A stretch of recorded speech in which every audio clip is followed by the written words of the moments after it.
시청자 여러분 안녕하십니까? 뉴스9 윤정호입니다. 특검법이 잇따라 거부되자 민주당이 새로운 방안을 도모하고 있습니다. 상설특검법을 활용해 김건희 여사 관련 의혹들에 대해 자신들의 입맛에 맞는 특검을 임명해 조사하겠다는 겁니다. 상설특검은 별도 특검에 비해 수사기간이 짧고 규모도 적지만 규칙만 개정하면 대통령이 거부할 수가 없어 쪼개기 수사가 가능합니다. 각 의혹마다 상설특검을 가동하면 무한정 수사도 가능해 보이는데 추진 시점도 묘합니다. 이재명 대표에 대한 1심 선고가 예정된 11월을 염두에도 여러 해석이 나옵니다. 오늘 첫 소식 최원희 기자가 보도합니다. 민주당 의원들이 김건희 여사 관련 의혹에 대한 상설특검 수사 요구안을 들고 국회 의안과로 들어갑니다. 수사 대상은 기존에 발의된 특검법에 담겨 있는 마약 수사 외압 의혹과 삼부토건 주가 조작 의혹 외에 국회 증언감정법 위반 의혹까지 모두 3가지입니다. 지난 7월 탄핵 청원 청문회 때 증인으로 채택됐던 김 여사가 불출석한 걸 겨냥한 건데 특검법과 별개로 의혹들을 쪼개서 특검을 하겠다는 겁니다. 개별 특검법은 별도로 저희가 추진하고요. 이건 병행하는 개념인데요. 민주당은 대통령 또는 그 가족이 수사 대상이 될 경우 여당 추천 권한을 배제하도록 하는 규칙 개정안도 함께 발의했습니다. 현행 규칙대로라면 민주당과 국민의힘이 각각 2명씩 추천위원을 추천할 수 있지만 규칙을 바꾸면 민주당이 2명, 조국혁신당과 진보당이 각각 1명씩 추천하게 됩니다. 민주당의 특검 폭주가 점입 가경입니다. 결국 야당이 수사권과 기소권을 독점하겠다는 것입니다. 민주당은 상설특검안 처리는 물론 나머지 의혹들을 담은 김건희 특검법 재발의도 다음 달 안에 마친다는 계획입니다. 이재명 대표 1심 선고가 있는 11월에 김 여사 의혹으로 여론몰이를 이어가면서 이 대표의 사법 리스크를 희석시키려는 의도란 해석도 나옵니다. TV조선 최원입니다. 민주당은 상설특검법의 관련 규칙만 바꿔 여당의 특검 추천권을 배제하려고 합니다. 대통령이 거부권을 행사할 여지가 없기 때문에 압도적인 야당 뜻대로 모든 게 가능합니다. 대통령실은 야당 직속 검찰을 만들겠다는 의도라고 비판했습니다. 최지원 기자입니다. 지난 2014년 관련법이 만들어진 상설특검은 본회의 의결이나 법무부 장관의 요구가 있으면 진행이 가능합니다.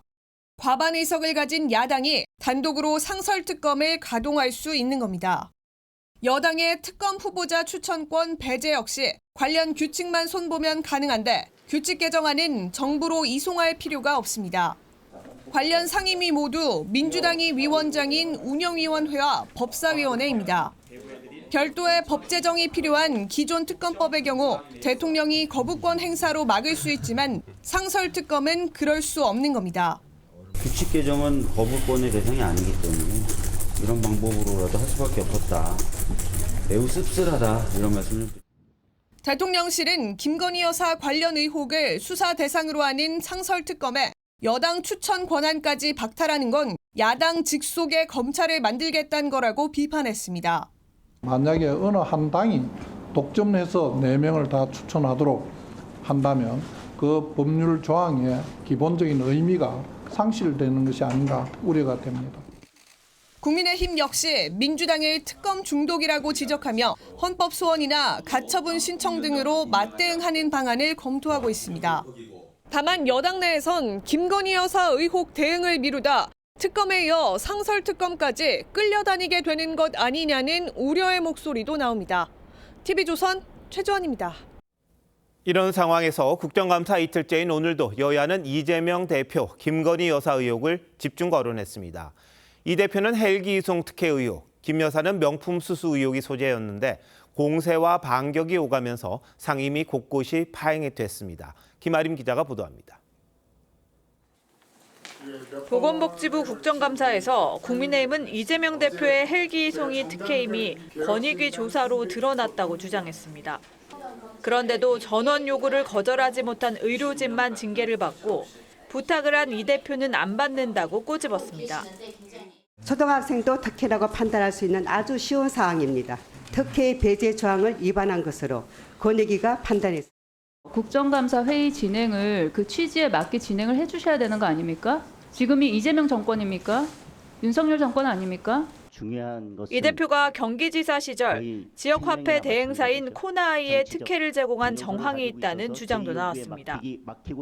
반면 민주당은 김건희 여사 논문 표절 의혹을 문제 삼으며 교육부가 직접 검증에 나서라고 촉구했습니다. 이 정부가 김건희 여사의 표절 논문을 갖다가 교육부 차원에서 검증을 막게 하기 위해서 저걸 뺀 것이 아니냐 이런 의혹이 있는데 민주당과 문재인 정권 인사들의 논문 표절 의혹의 클래스는 정말 대단하다. 이재명 대표님은 이루 말할 것이 없고요. 정무위에선 김 여사 명품 수수 의혹 사건을 종결 처리한 정승윤 권익위 부위원장이 외압 행사 의혹을 제기한 야당 의원을 고소고발할 거라고 발언한 사실을 두고 공방이 벌어졌습니다. 야당 의원들에 대해서 법적 조치를 취하겠다는 데를 가만히 있습니까? 말이 되냐고요? 말이 될 수도 있고 안 될 수도 있고 그런 거죠. 각자 판단이 다른데 사람이 다 똑같습니까 생각이? 고성이 이어지며 정무위는 개회 30여 분 만에 파행했습니다. TV조선 김하림입니다. 선거법 위반 혐의로 재판을 받고 있는 민주당 이상식 의원이 자신의 사건을 수사했던 경찰들을 국감 증인으로 불렀다가 논란이 되자 철회했습니다. 셀프 방탄이란 비난이 뻔한데도 이를 관철시킨 민주당의 자세도 비판받을 수밖에 없습니다. 장세희 기자의 보도입니다. 민주당 이상식 의원은 지난 총선 때 전체 재산 96억 원을 73억 원가량으로 축소 신고한 혐의로 재판을 받고 있습니다. 그런데 이 의원이 자신의 사건을 수사한 경찰을 국감장에 부르자고 주장했습니다. 경찰 내부의 피사실 유포가 심각하게 지금 제기되고 우려되고 있는 상황입니다. 자기하고 관련된 사건에서 모른 척하고 듣고 지나가야 되겠습니까? 저는 그렇게는 못합니다. 지난 8월 검찰에 불구속 송치되는 과정에서 한 언론사가 3차례에 걸쳐 관련 내용을 보도한 게 피사실 유포에 해당한다는 겁니다. 정말 낯뜨거운 증인 신청 아닙니까? 보복 증인 소환입니까? 여당 반발에도 표결에 붙여졌고 김종길 용인 동부경찰서장과 실무자 2명이 증인으로 채택됐습니다. 경찰 관계자는 TV조선과의 통화에서 경찰이었던 분이 본인 사건을 수사한 경찰을 부른다는 건 납득이 가지 않는다고 지적했습니다. 논란이 커지자 이 의원은 하루 만에 증인 신청을 철회했습니다. 어제 과방위 국감에선 정동영 의원이 방통위로 파견된 사정기관 직원 17명을 한 줄로 세운 뒤 특별수사본부냐고 비판한 게 논란이 됐습니다. 여러분은 정권의 도구로서 일하고 있습니다. 방통위는 특별수사본부로 전락했습니다. 공직자들을 인민재판하듯이 일렬로 세워놓고 여러분은 정권의 도구라고 모욕을 주기도 했습니다. 지독한 갑질입니다. 정 의원은 방통위 특별수사본부의 해악성을 국민들 앞에 드러내기 위해서였다고 주장했습니다. TV조선 장세희입니다. 국정감사에서 명태균, 김대남 두 사람의 이름이 점점 더 많이 거론되고 있습니다. 김건희 여사 공천 개입 의혹 그리고 한동훈 국민의힘 대표에 대한 공격 사주 의혹과 관련해 이름이 나왔는데 이젠 당사자들이 각종 인터뷰를 통해 논란을 더 키우는 모습입니다. 어쩌다 이런 사람들의 주장이 국감에 핵이 된 건지 여권도 스스로를 돌아봐야 할 시점인 듯도 합니다. 정민진 기자입니다. 명태균 씨는 한 언론 인터뷰에서 검찰 조사를 받게 되면 한 달이면 하야하고 탄핵일 텐데 감당되겠냐고 하더니 하루 만에 농담 삼아 한 얘기라고 말을 바꿨습니다.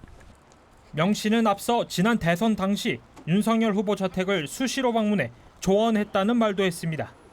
대통령실은 입당 전 국민의힘 정치인들이 명 씨를 데려오면서 보완을 요구해 자택에서 만난 것뿐이라며 거리를 두라는 당내 조언에 경선 이후엔 연락한 적이 없다고 반박했습니다.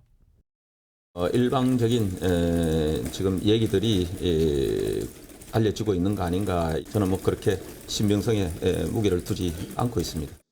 친한계에선 윤 대통령 순방 뒤 대응 가능성을 거론했습니다. 순방에서 돌아오시면 뭔가 지침이 나오겠죠. 용산에서 판단할 문제라고 봅니다. 한동훈 대표에 대한 공격 사주 의혹의 당사자인 김대남 전 행정관의 한 대표 공격 관련 추가 녹취가 보도되자 한 대표는 그런 공작들에도 압도적으로 선택해 주셨다며 새삼 무거운 책임감을 느낀다고 했습니다. 두 사람의 주장은 국감에서도 논란이 됐습니다. 여론조사를 28차례 3억 6천만 원어치 줬다는 거 아닙니까? 이거 대통령 당선 무효에 해당하는 거예요. 제가 봐서 정말 아무 말이나 막 합니다. 내용의 모순이 너무 많은 상황인데 너무나 말이 많습니다. 국회 행안위는 명 씨와 김 전 행정관을 국정감사 증인으로 채택했지만 모두 불출석 사유서를 제출했습니다. 야당은 두 사람에 대한 동행 명령장 발부도 검토하겠다는 입장입니다. TV조선 정민진입니다. 민주당이 김건희 여사 특검법과는 별도로 상설특검까지 꺼내드는 투트랙 전략에 나섰습니다. 이 두 개가 어떻게 다르고 또 상설특검을 들고 나온 민주당의 속내가 뭔지 정치부 이태희 기자와 좀 더 이야기 나눠보겠습니다. 자, 이 기자 앞서 리포트를 보면요. 민주당이 여당 추천권을 배제시키겠다는 건데 이게 가능한 일입니까? 이 특검법, 그러니까 상설특검법엔 국회목 특검 후보 추천위원은 4명이라고만 명시되어 있습니다. 여야가 어떻게 배분해서 추천할지는 법이 아닌 규칙에 규정되어 있습니다. 만약 법을 바꿔야 했다면 대통령 거부권에 막힐 수 있겠지만 규칙은 국회 의결만 있으면 되기 때문에 과반 의석인 민주당이 뜻대로 할 수 있는 겁니다. 자, 민주당이 이렇게 할 수 있었다면 왜 이전엔 하지 않았던 건가요? 인력 규모나 이 수사 기간 측면에서 특검이 더 낫기 때문이라는 게 민주당의 설명입니다. 다만 대통령 거부권에 막히다 보니 어쩔 수 없이 우회로를 택했다는 건데 여권의 시각은 다릅니다. 이재명 대표 1심 선고가 잇따라 예정된 11월로 시간표를 맞춘 것 아니냐고 의심하는 건데요. 이번 달 국감에 이어 11월 상설특검으로 김 여사 의혹 공세와 소위 탄핵몰이를 이어가면서 이 대표의 사법 리스크를 덮으려는 의도라고 보고 있습니다. 네, 이슈를 다른 이슈로 덮겠다 뭐 이런 뜻인 것 같네요. 그럼 여당으로서는 막을 방법은 없는 겁니까? 앞서 리포트에서 전해드렸던 헌법소원 가처분 신청 외에 대통령이 특검 임명을 미루는 방안도 거론됩니다. 물론 특검법엔 대통령이 3일 안에 임명해야 한다고 명시돼 있기는 합니다. 다만 처벌 규정이 없으니 임명 자체를 하지 않을 수도 있다는 건데 민주당은 이럴 경우 법 위반이라면서 이 또한 탄핵 사유가 될 수 있다는 입장입니다. 네, 상설특검 임명 문제 또 여야가 다툴 소재가 되는 것 같습니다. 여당에서는 지금 뭐 보여드렸습니다만 명태균, 김대남 이 두 사람과 관련된 보도가 잇따르고 있습니다. 스스로 이 이슈를 키우는 분위기도 있는데 대응도 그만큼 힘들어지는 것 같아요. 그렇습니다. 특히 김대남 씨 녹취 문제를 두고 한동훈 대표가 연일 강경 조치 방침을 언급하는 걸 두고 이렇게까지 이를 키울 문제는 아니었다는 지적이 여권 내에서 나오고 있습니다. 명태균 씨 관련 의혹도 정권 초반 대통령을 잠깐 돕기는 했지만 아직까지는 실체가 없다고 보는 게 중론입니다. 하지만 관련 의혹이 계속 노출되는 것 자체가 여론 악화로 이어질 수 있다는 점, 또 어떤 추가 의혹이 터져 나올지 가늠할 수 없다는 점이 고민입니다. 그래서 김 여사 사과가 불가피하다는 목소리가 개파를 불문하고 나오는 상황이지만 또 사과를 한다고 해서 여론이 급격히 반전될 것 같지 않다는 시각도 적지 않습니다. 네, 국감 동안에 어떤 의혹이 더 나올지에 따라서 여권의 대응이 또 달라질 것 같은데 김 여사 문제는 어쨌든 좀 정리를 하고 가야 되는 게 아닌가 싶기도 합니다. 이 기자 잘 들었습니다. 문재인 정부 시절 북한이 GP를 파괴했는지 제대로 검증하지도 않고 거짓 발표를 했다는 내용 어제 단독 보도로 전해드렸습니다. 오늘은 2020년 발생했던 GP 총격 사태 이후 대통령과 청와대가 어떤 지시를 내렸는지 문건으로 확인된 내용 전해드립니다. 군의 대응 사격 이미 20분이나 늦었고요. 저자세 논란까지 있었는데도 오히려 대통령은 군의 강경 대응 체계를 문제 삼은 걸로 알려졌습니다. 한송은 기자의 단독 보도입니다. 2020년 5월 3일 오전 북한군의 갑작스러운 사격으로 총탄 4발이 남측 GP 외벽을 맞췄고 20분 뒤 우리 군도 대응 사격을 실시했습니다. 9.19 군사합의 이후 첫 총격인데다 조준 사격 정황이 분명했지만 당시 군 당국은 우발적인 상황이었다고 결론 내려 늑장 대응에 저자세 논란까지 불거졌습니다. 하지만 3주 뒤 문재인 당시 대통령은 정전협정 취지에 맞게 우리의 대응 체계와 수준을 정비해보라고 지시한 걸로 확인됐습니다. 당시 국방부가 합참에 보낸 대통령 지시사항 문건엔 유엔사가 남북 양측을 정전협정 위반으로 판단했다는 점이 근거로 적혔습니다. UNC determined that both the KPA and the ROK Army committed arms agreement violations with unauthorized small arms fire across the military demarcation line. 이후 국방부는 현재 강경 대응 기조가 적용 중이지만 남북 상황 변화를 고려해 작전 계획을 정비할 필요성이 있다고 보고했습니다. 신속하고 충분하게 대응한다는 원칙도 용어부터 다시 검토하겠다고 했습니다. 북한의 도발에 대한 즉흥성을 제한하는 것으로 아군의 손과 발을 묶어놓는 것과 같다고 할 수 있습니다. 여당에선 종전 선언을 주장하며 유엔사 확대를 반대해온 문재인 정부가 특정 상황에서만 유엔사 판단을 도구로 삼았다는 비판이 나옵니다. TV조선 한송원입니다. 북한 김정은 위원장이 한국을 공격할 의사가 없다면서도 적이 공격을 시도하면 핵무기를 주저없이 사용하겠다고 위협했습니다. 모순되는 듯도 합니다만 자신들을 핵 보유국 지위에 올려놓고 미국과 국제사회를 압박하겠다는 의도로 보입니다. 홍현주 기자가 더 자세히 알아봤습니다. 자신의 이름을 붙인 국방종합대학을 찾은 김정은이 윤석열 대통령을 또 실명 비판했습니다. 윤석열이 기념사라는 데서 작심하고 공화국 정권의 종말에 대해 천박하고 상스러운 망발을 내뱉었는데 한국을 향해 변변한 전략무기 하나 없다고 표현하며 핵 보유국인 자신들의 문전에서 압도적 대응을 운운하는 게 말이 되냐고 한 겁니다. 그러면서 자신들은 솔직히 공격할 의사가 전혀 없다고 주장하더니 적들이 무력 사용을 기도한다면 주저없이 핵무기를 사용하겠다고 위협했습니다. 전형적인 핵 보유국 행세를 하며 한미 양국을 동시에 압박하기 위한 노림수로 풀이됩니다. 자신들은 억제력을 가지고 있고 한미가 아무리 자신들을 압박하고 해도 사실상 그 상황은 변화되지 않는다라는. 김용현 국방부 장관은 국방위 국정감사에서 남북이 싸우면 당연히 한국이 이긴다며 더 중요한 건 압도적 능력을 통한 억제라고 맞받았습니다. 북한은 최고 존엄이 한 놈이다. 우리는 최고 존엄이 5천만이다. 5천만과 한 명이 싸우면 누가 이기냐? 우리가 당연히 이긴다. 김영호 통일부 장관은 북한이 적대적 두 국가를 명문화하는 개헌 이후 서해 북방 한계선 NLL을 국경선 삼아 군사적 긴장을 높일 수 있다고 전망했습니다. TV조선 홍현주입니다. 삼성전자 경영진이 이례적으로 사과를 했습니다. 3분기 영업이익이 시장의 예상치를 한참 못 미친 데다 10만 전자를 기대하던 주가도 6만 원 선까지 위태로워지면서 위기설이 커지고 있기 때문입니다. 장윤정 기자 리포트 보시고 취재 기자와 함께 좀 더 자세히 알아보도록 하겠습니다. 지난 2분기 10조 원 넘는 영업이익을 낸 삼성전자. 테크업계에 불고 있는 인공지능 AI 붐 덕에 3분기에는 실적이 더 좋아질 거란 전망이 많았습니다. Semiconductors and displays will also play a big role in maximizing the utility of AI. 하지만 반도체 부문 상황이 좋지 않다는 소문이 퍼지면서 시장의 이익 전망치는 10조 원대로 낮아졌습니다. 오늘 발표한 3분기 잠정 실적은 낮아진 전망치도 밑돌았습니다. 올 3분기 영업이익은 9조 1천억 원으로 반도체 불황이었던 지난해 3분기보단 증가했지만 지난 2분기보다는 12.8% 감소했습니다.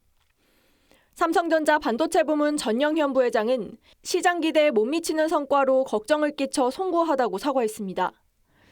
실적 부진에 대해 경영진이 메시지를 낸 건 이번이 처음입니다. 문제는 역시 반도체. 메모리 부문에서는 고부가 가치 제품인 HBM에서 성과가 더디고 파운드리 부문 역시 수주 부진으로 적자가 이어지고 있습니다. HBM 메모리가 엔비디아 이제 쿼럴 테스트를 통과 못한 상황이고요. 그래서 HBM이 점점 이제 비중이 커져가는데 거기서 이제 실적이 개선이 많이 안 된.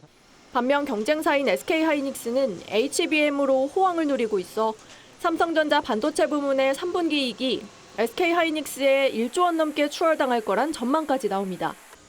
TV조선 장윤정입니다.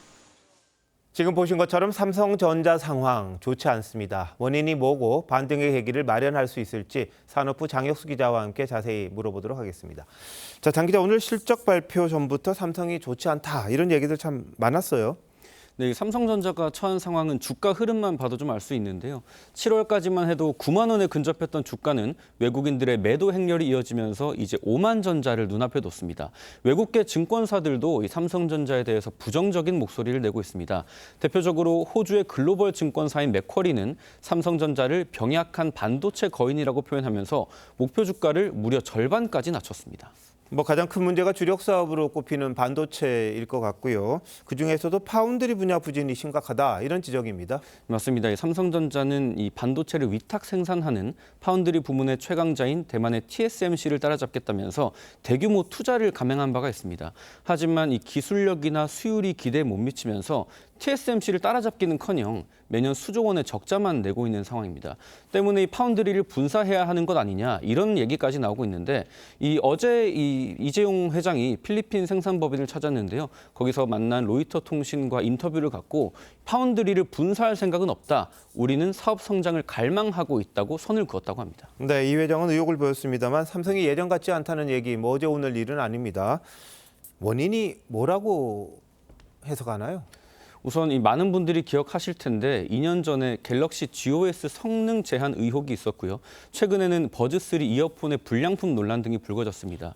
이때 기술을 최고로 치는 예전의 삼성 같았으면 있을 수 없는 일이라는 말들이 많았는데요. 원인이야 여러 가지가 있겠지만 7년째 이어진 TF 체제, 이 사업 지원 TF 체제에서 원인을 찾는 분석도 있습니다.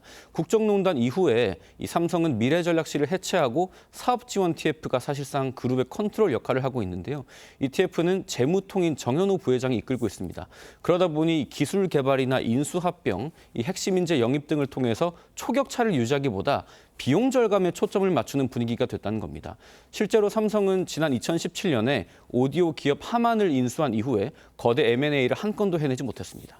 삼성도 이런 상황 잘 알고 있지 않겠습니까? 어떤 대책은 좀 내놓을 건가요? 네, 일단은 이 비용 절감에 나서고 있습니다. 인도 등 해외 법인에서 최대 30%까지 인력 감축에 나섰고 국내에서도 임직원들 출장을 줄이고 소모품을 절약하는 등 비용을 절감하라는 공지도 내려왔다고 합니다.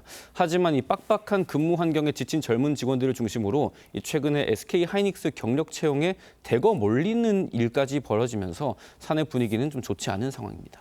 삼성 혁신하면 이 자식 마누라 빼고 다 바꿔라. 이 프랑크푸르트 선언 이건희 회장의 선대 회장이 있었고 불량 핸드폰 다 수거해서 불태웠던 애니콜 화형식이 있었지 않습니까? 이재용 회장도 선대 회장들의 그런 뭔가의 과감한 결단 이런 게 좀 필요하지 않나 싶기도 하네요. 장 기자 잘 들었습니다.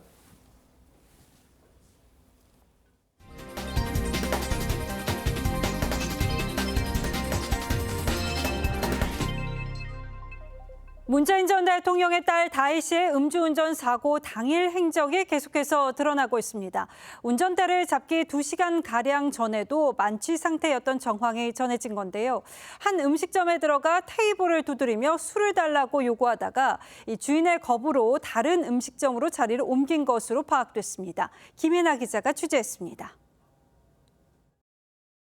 고깃집에서 나온 문다혜 씨가 길거리에 서서 남성과 한참 대화를 나눕니다. 뒤이어 어딘가를 손가락으로 가리키더니 남성의 뒤를 따라 들어갔다가 금세 다시 나옵니다. 술집 관계자는 문 씨가 테이블을 두드리며 앉겠다고 했지만 너무 취한 상태라 밖으로 내보냈다고 했습니다. 문 씨는 이후 다른 술집에 들렀다가 만취 상태로 자신의 캐스퍼 차량을 몰았습니다. 교통신호를 위반하고 방향지시 등도 안 켜고 끼어들다 택시와 부딪혔습니다. 사고 당시 혈중 알코올 농도는 면허 취소 수준인 0.149%였습니다. 다혜 씨를 음주운전으로 입건한 경찰은 소환 일정을 조율 중입니다. 그런데 사고 차량인 캐스퍼 이전에도 다혜 씨는 아버지로부터 또 다른 차를 물려받은 것으로 드러났습니다. 문 전 대통령이 타던 소렌토 차량을 2022년 5월에 다혜 씨가 받았는데 지난 4월 캐스퍼를 받고 소렌토는 다시 아버지에게 반납했습니다. 다혜 씨는 소렌토를 몰던 2년 동안 과태료를 3번 부과받았지만 체납해 캐스퍼가 대체 압류된 상태입니다. TV조선 김연아입니다. 이재명 대표가 불법 대북 송금 사건 1심 재판부를 바꿔달라고 요청했죠. 같은 재판부가 이 공범인 이화영 전 부지사에게 중형을 내린 데 따른 것으로 보이는데요. 법원이 이 대표의 요청을 거부했습니다. 이에 이 대표 변호인이 내놓은 답변이 황당합니다. 재판부에 대한 신상 공격이 나올 것이라면서 재고를 요청했는데요. 이런 주장이 재판부에게 설득력이 있을지는 의문입니다. 정준영 기자입니다. 이재명 대표가 대장동 재판 출석을 위해 서울중앙지법에 들어섭니다. 같은 시각 수원지법에선 이 대표에 대한 불법 대북송금 사건 재판이 열렸습니다. 수원 재판에는 이 대표 변호인만 출석해 재판부를 바꿔달라는 요청을 거듭했습니다. 대북송금 재판부 재배당 요청을 왜 하신 겁니까? 이 대표 변호인은 무죄 추정 원칙에 따라 백지 상태에서 심리돼야 한다며 앞서 공범인 이화영 전 부지사에게 유죄를 선고한 재판부를 피하려는 의도를 명확히 했습니다. 검찰은 재판 지연 의도라고 반발했고 재판부 역시 변호인 측 주장은 실무상, 법률상 근거가 없고 재판 독립이라는 헌법 가치가 저해될 위험이 있다며 거부했습니다. 그럼에도 이 대표 측은 이재명 죽이기란 음모론이 생기고 재판부에 대한 신상 공격이 우려된다며 재고를 요청했지만 재판부는 판단을 바꾸지 않았습니다. TV조선 정준영입니다. 양문석 민주당 의원은 지난 4월 총선을 앞두고 대학생 딸 명의로 사업자 대출을 받아 강남 아파트를 사는 데 쓴 것으로 드러나 재판에 넘겨졌었죠. 양 의원 배우자가 대출 모집인에게 20만 원을 주고 사업자 대출 증빙자료 위조를 부탁한 게 공소장에 명시됐습니다. 조윤정 기자입니다. 지난 3월 총선 후보였던 민주당 양문석 의원은 딸 명의로 11억 원의 사기 대출을 받았다는 의혹에 대해 사기가 아니라 편법이라고 했습니다. 이자 절감을 위해서 딸아이의 편법 대출을 했던 저희 부부가 또다시 혼인하고 있습니다. 하지만 검찰은 양 의원의 배우자가 대출 증빙자료 위조를 부탁한 것으로 보고 있습니다. 2021년 7월 대출 모집인에게 20만 원을 주고 대학생 딸이 1억 1천만 원 상당의 사업 거래를 한 것처럼 꾸미는 명세서 등을 위조했다는 겁니다. 또 딸 명의의 페이퍼 컴퍼니를 만들고 허위 임대차 계약서도 작성했다고 공소장에 적시했습니다. 앞서 양 의원 부부는 2020년 8월 서초구 잠원동에 31억 원짜리 아파트를 샀는데 검찰은 양 의원 부부가 대부업체를 통해 자금을 먼저 조달한 뒤 딸 명의로 사업자 대출을 받아 돈을 갚은 것으로 보고 있습니다. 검찰은 지난달 25일 사기와 사문서 위조 혐의로 양 의원 부부를 기소했습니다. 양 의원에 대해선 선거법 위반 혐의도 적용했습니다. TV조선 조윤정입니다. 검찰이 명품 수수 사건 불기소 결정문에서 최재형 목사가 김건희 여사를 만나기 위해서 어떤 식으로 접근했는지 상세히 적었습니다.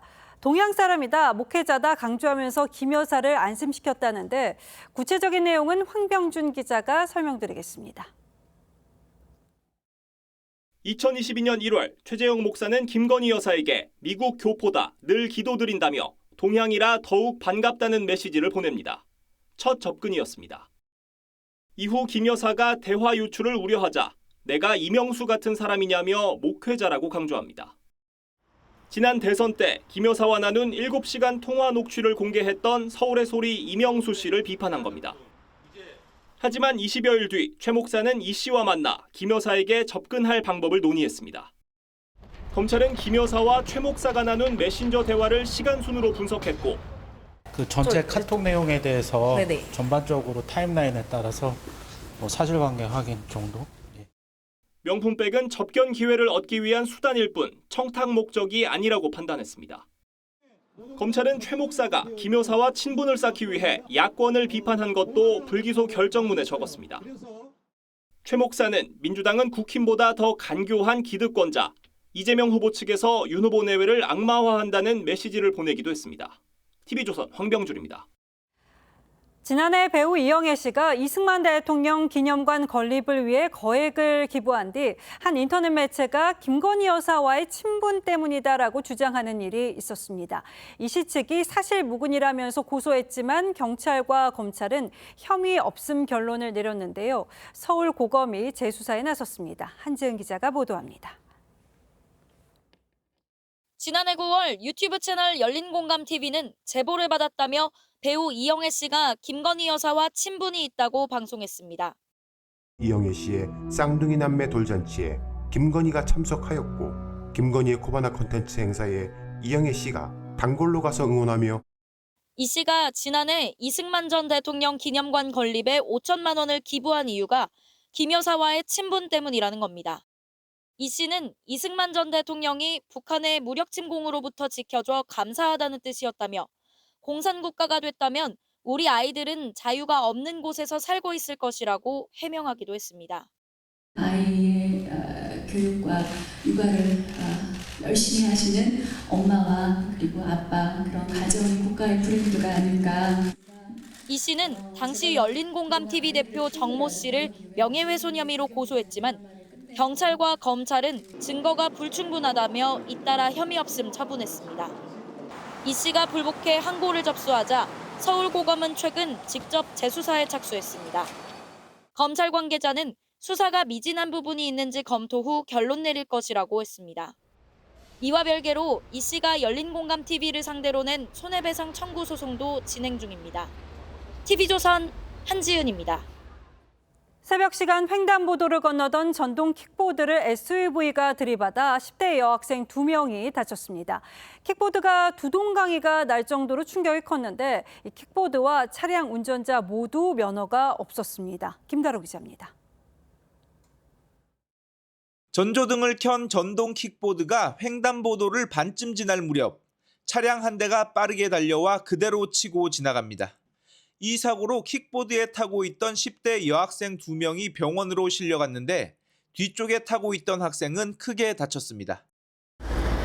두동강이 난 킥보드가 사고 당시 충격을 고스란히 보여줍니다. 여학생들은 면허 없이 킥보드를 빌린 뒤 헬멧을 쓰지 않고 함께 타고 가다 사고를 당한 것으로 확인됐습니다. 무면 운전은 대여가 불가하다고 이렇게 경고음이 나오긴 하는데 임대는 되는 시스템이더라고요. 또 차량 운전자는 적성 검사를 받지 않아 면허가 취소된 것으로 파악됐습니다.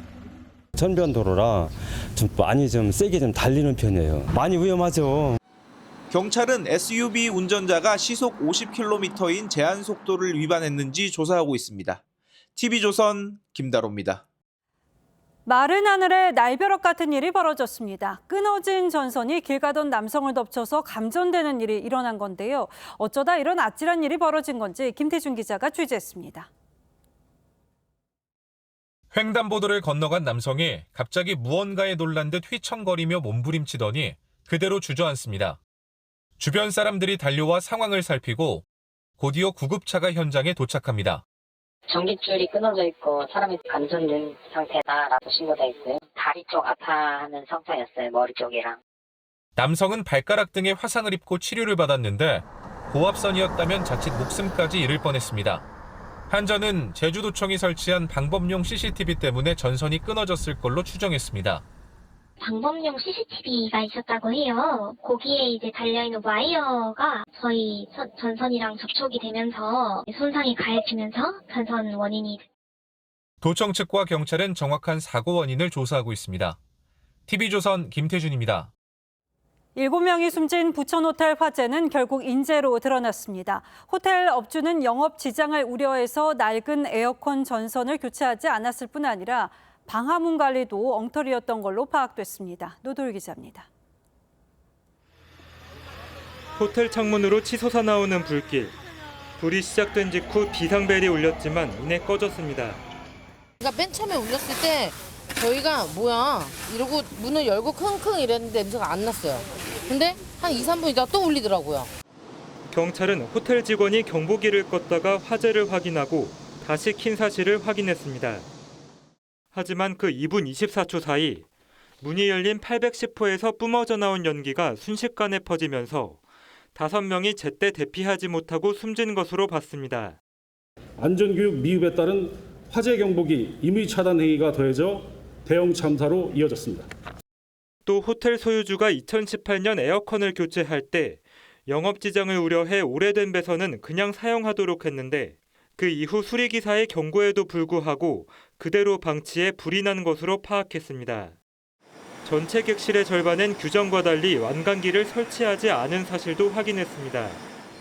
경찰은 다만 에어매트가 뒤집히며 투숙객 2명이 숨진 것과 관련해서는 안정성을 담보할 환경이 아니었다며 소방 책임으로 보기 힘들다고 판단했습니다. 경찰은 호텔 소유주와 관리자, 경보기를 끈 직원 등 4명에 대해 업무상 과실치사상 혐의로 구속영장을 신청했습니다. TV조선 노도일입니다. 배달 플랫폼 업체 대표들이 국회에서 문매를 맞았습니다. 여야는 배달 플랫폼이 우월한 지위를 이용해서 자영업자들에게 과도한 수수료와 광고료를 부과하고 있다고 비판했는데요. 정부 대책 미흡도 지적됐습니다. 윤수영 기자가 보도합니다. 국정감사 증인으로 출석한 피터얀 반대피트 배달의 민족 대표와 김명규 쿠팡이츠 대표. 여야를 가리지 않고 질타가 이어졌습니다. 불공정 행위에 해당될 수 있는 가능성이 굉장히 높다고 생각을 하거든요. 우한 형제들이 아니라 추악한 형제들로 바꿔야 된다고 생각합니다. 쿠팡이츠와 배민은 시장 점유율 싸움을 하고 있는 거에 우리 소상공인들이 끼어들어가 있는 거예요. 소상공인과 자영업자 지원을 담당하는 오영주 중기부 장관에게도 비판이 쏟아졌습니다. 중기부가 맨날 배달의 민족 보고 이게 문제다 이거 어떻게 다 합니까? 그 사람들이 계속 뭔가를 개발해낼 텐데. 수수료 갈등을 해결하기 위해 결성된 상생협의체도 도마에 올랐습니다. 상생협의체는 오늘까지 6차례 회의를 했지만 합의를 도출하지 못했습니다. 제가 생각했을 때 상생협의체는요, 이거는 그냥 외양간 고치는 정도밖에 안 된다. 오늘 회의에서 배민은 매출이 적을수록 수수료를 낮추는 차등 수수료를 제안했지만 입점업체들은 근본적인 해결책이 못 된다며 부정적인 입장입니다. 정부는 다음 주 마지막 회의에서도 결론이 나지 않을 경우 수수료 상한을 법으로 정하는 방안을 추진하기로 했습니다. TV조선 윤수영입니다. 1조 원대 투자 사기 사건, 라임 사태 기억하실 겁니다. 주범인 김봉현 전 스타모빌리티 회장은 옥중 편지를 통해 현직 검사에게 고액 술 접대를 했다고 폭로했었죠. 향응을 받은 현직 검사에 대해 무죄를 선고했던 1, 2심 판결을 대법원이 유죄 취지로 되돌려보냈습니다. 왜 그런 건지 전정원 기자가 보도합니다. 김봉현 스타모빌리티 전 회장은 1조 원대 라임 사태가 터진 뒤 도피했다가 4년 전 구속됐습니다. 또 어떤 로비 하셨습니까? 검사 술 접대 의혹은 2020년 10월 김 전 회장이 옥중 편지로 검사 3명에게 1,000만 원짜리 술 접대를 했다고 폭로하면서 불거졌습니다.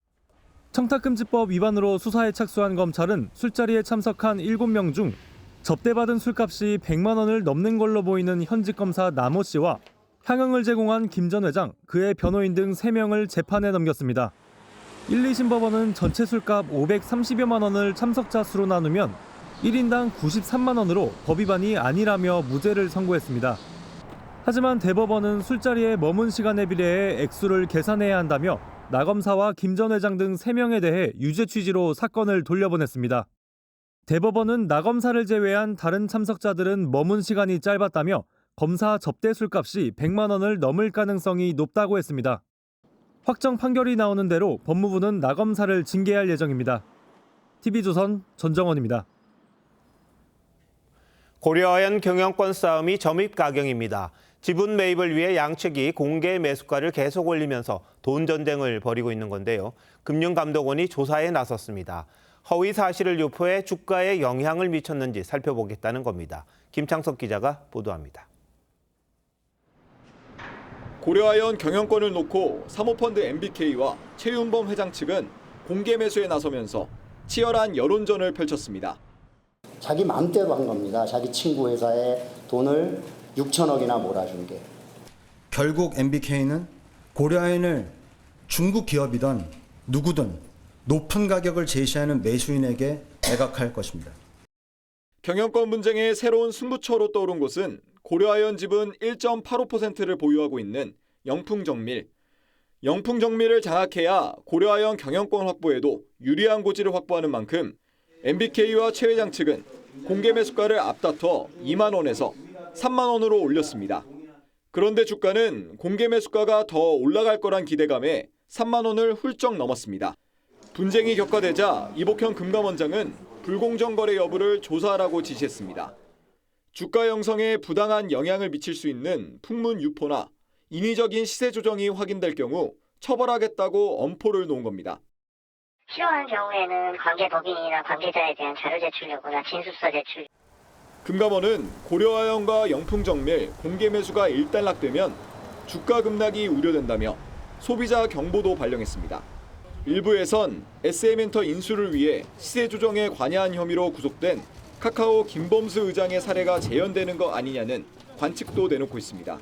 TV조선 김창섭입니다.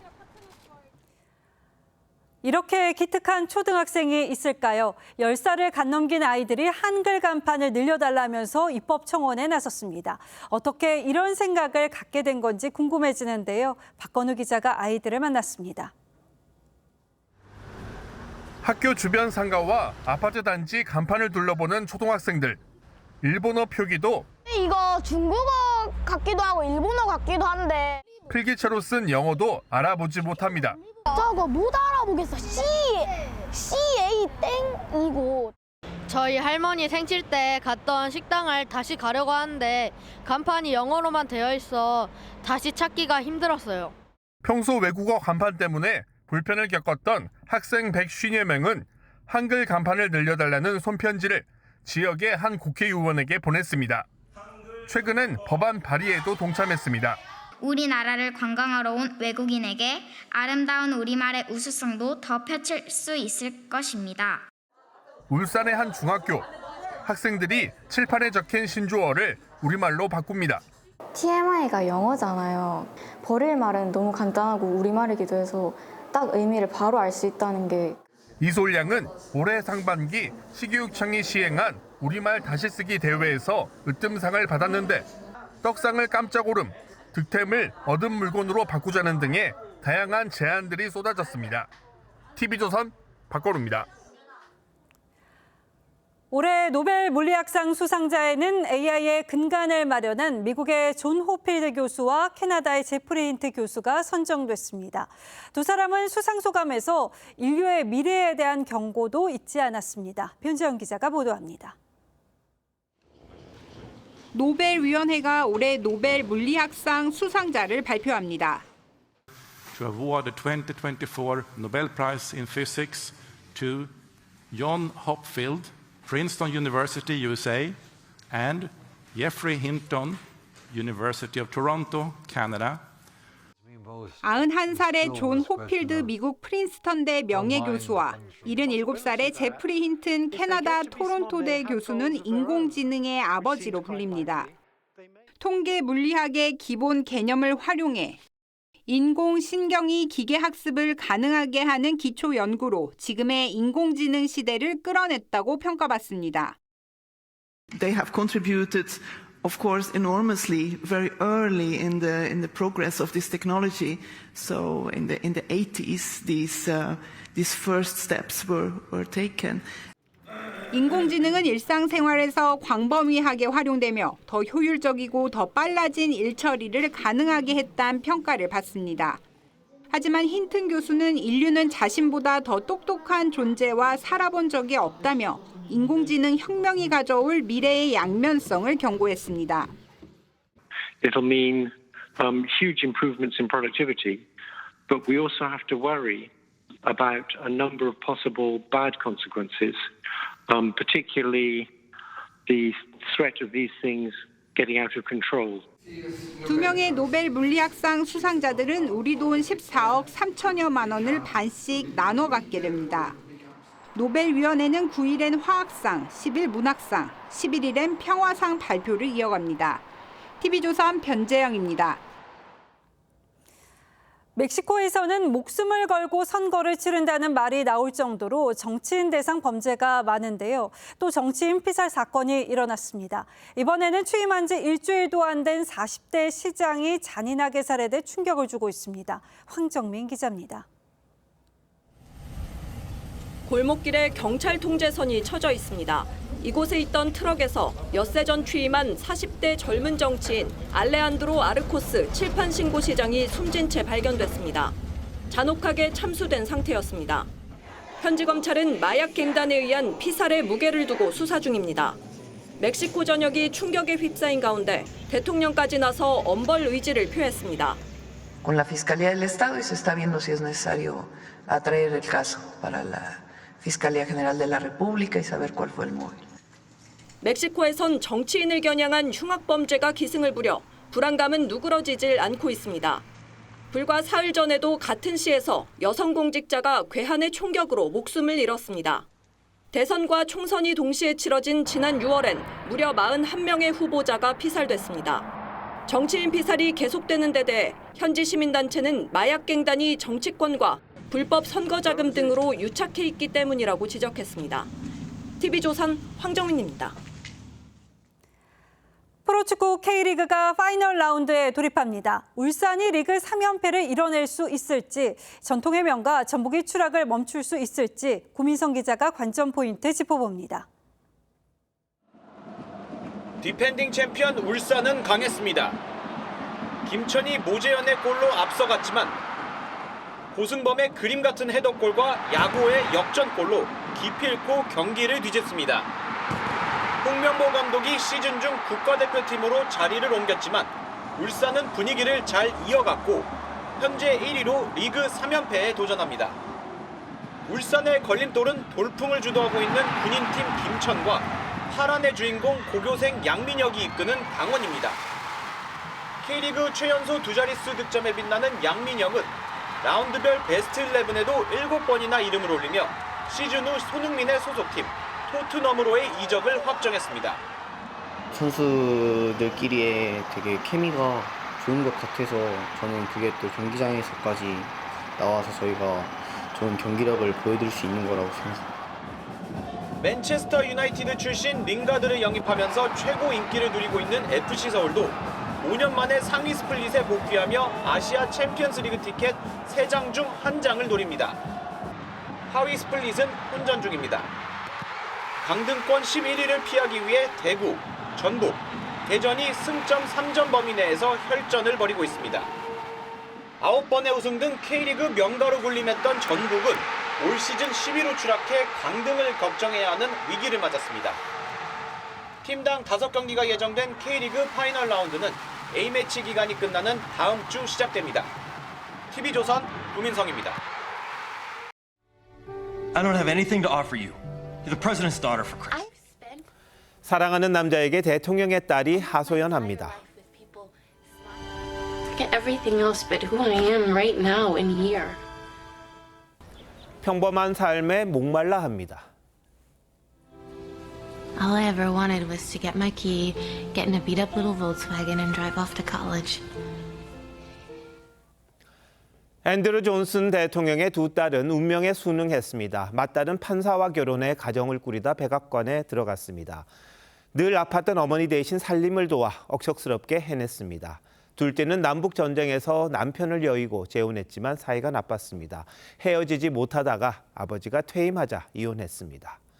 레이건 딸은 아버지에게 반발해 어머니의 결혼 전 성을 썼습니다. 성인 잡지 플레이보이에 누드 사진을 싣기도 했죠.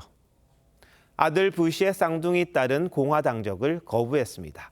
동생은 민주당 클린턴에게 투표했다고 밝혔습니다. 문다혜 씨가 만취해 운전하다 사고를 내 입길에 오르내립니다. 사고 경위부터 술 마신 행적, 비틀거리는 걸음까지 세세한 영상이 잇따릅니다.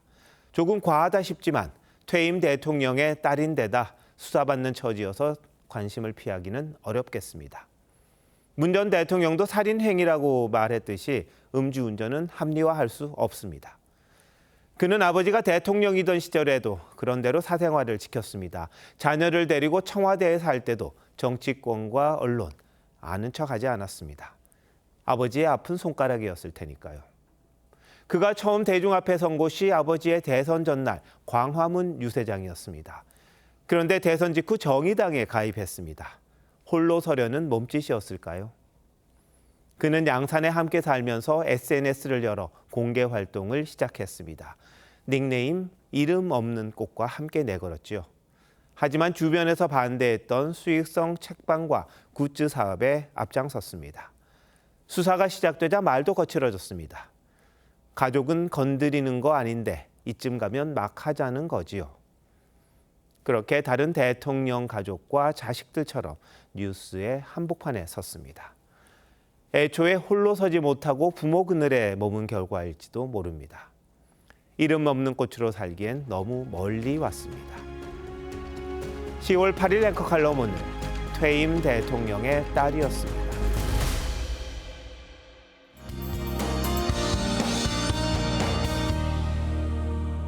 낮 동안에는 완연한 가을을 느끼기 좋은데요. 아침 저녁으로는 쌀쌀함이 감돕니다. 한글날인 내일도 일교차에 유의하셔야겠습니다. 하루 사이 기온차가 10도 안팎으로 크게 벌어지겠습니다. 내일 이른 아침 이동하신다면 안전운전 하셔야겠습니다. 전국 내륙과 전라 해안에 가시거리 200m 미만의 짙은 안개가 끼는 곳이 많겠습니다. 오늘 밤까지도 동해안을 중심으로 비가 내리겠고 영동 지역은 내일 새벽까지 비가 이어지겠습니다. 내일은 제주도에 비가 내리겠고 경상권 해안에 강한 바람이 불겠습니다. 내일 아침 기온은 서울이 14도, 청주 13도로 오늘과 큰 차이 없겠습니다. 낮 기온도 오늘과 비슷하겠는데요. 서울과 대전, 전주가 24도로 예상됩니다. 모레 오후부터 주말까지 대체로 맑고 일교차 큰 날씨가 이어지겠습니다. 날씨였습니다. 10월 8일 화요일 뉴스9 마칩니다. 시청해주신 여러분 고맙습니다.